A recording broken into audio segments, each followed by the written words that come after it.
in the videos on massive stars and on black holes, we learned that if the remnant of a star, of a massive star, is massive enough, the gravitational contraction, the gravitational force, will be stronger than even the electron degeneracy pressure, even stronger than the neutron degeneracy pressure, even stronger than the quark degeneracy pressure, and everything would collapse into a point. And we called these points black holes. Black holes. And we learned there's an event horizon around these black holes. And if anything gets closer or goes within the boundary of that event horizon, there's no way they can ever escape from the black hole. All it can do is get closer and closer to the black hole, and that includes light, and that's why it's called a black hole. So even though all of the mass is at the central point, this entire area, or the entire surface of the event horizon, I'll do it in purple, because it's supposed to be black. This entire thing will appear black. It will emit no light. Now, these type of black holes that we described, we'd call those stellar black holes. Stellar black holes, and that's because they're formed from collapsing massive stars. And the largest stellar black holes that we've observed are on the order of 33 solar masses, give or take. 33 solar masses. So very massive to begin with. Let's just be clear. And this is what the remnant of the star has to be. So a lot more of the original star's mass might have been pushed off in supernovae. That's plural of supernova. Now, there's another class of black holes here, and these are somewhat mysterious. And they're called supermassive black holes. Supermassive black holes. And to some degree, the word super isn't big enough. Supermassive black holes, because they're not just a little bit more massive than stellar black holes. They're a lot more massive.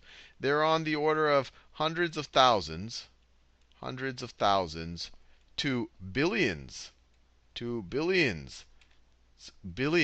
of solar masses. 100,000 to billions times the mass of our sun. Solar masses. And what's interesting about these, other than the fact that they are super huge, is that there doesn't seem to be black holes in between, or at least we haven't observed black holes in between. The largest stellar black hole is 33 solar masses, and then there are these supermassive black holes that we think exist, and we think they mainly exist in the centers of galaxies. And we think most, if not all, centers of galaxies actually have one of these supermassive black holes. But it's kind of an interesting question. If all black holes were formed from collapsing stars, wouldn't we see things in between? So one theory of how these really massive black holes form is that you have a regular stellar black hole in an area that has a lot of matter that it can accrete around it. So let's imagine you have a regular, so I'll draw this is the event horizon around it. The actual black hole is going to be in the center of that, or the mass of the black hole will be in the center of it. And then over time, you have just more and more mass just falling into this black hole. Just more and more stuff just keeps falling into this black hole, and then it just keeps growing. And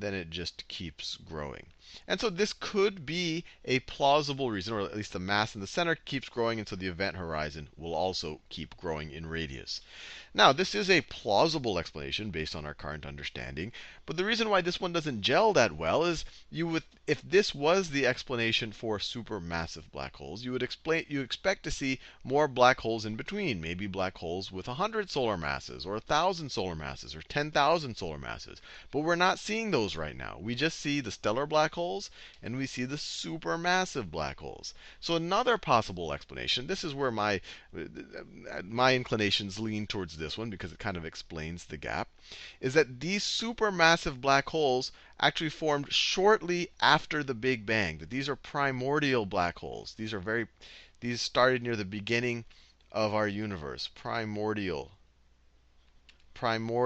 black holes. Now remember, what do you need to have a black hole? You need to have an amazingly dense amount of matter, or a dense amount of mass. If you have a lot of mass in a very small volume, then their gravitational pull will pull them closer and closer together, and they'll be able to overcome all of the electron degeneracy pressures and the neutron degeneracy pressures and the quark degeneracy pressures to really really collapse into what we think is a single point. And I want to be clear here too. We don't know it's a single point. We've never gone into the center of a black hole. Just the mathematics of the black holes, or at least as we understand it right now, have everything colliding into a single point where the math starts to break down. So we're really not sure what happens at that very small center point.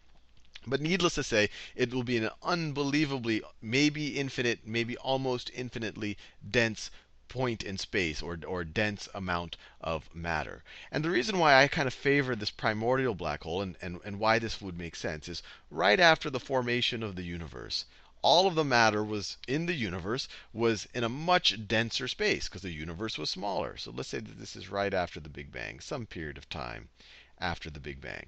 Now, what we've talked about before when we talked about cosmic background radiation is at that point, the universe was relatively uniform. It was super, super dense, but it was relatively uniform. So a universe like this, there's no reason why anything would collapse into black holes. Because if you look at a point here, sure, there's a ton of mass very close to it, but it's very close to it in every direction. So it would be pulled, the gravitational force would be the same in every direction if it was completely uniform.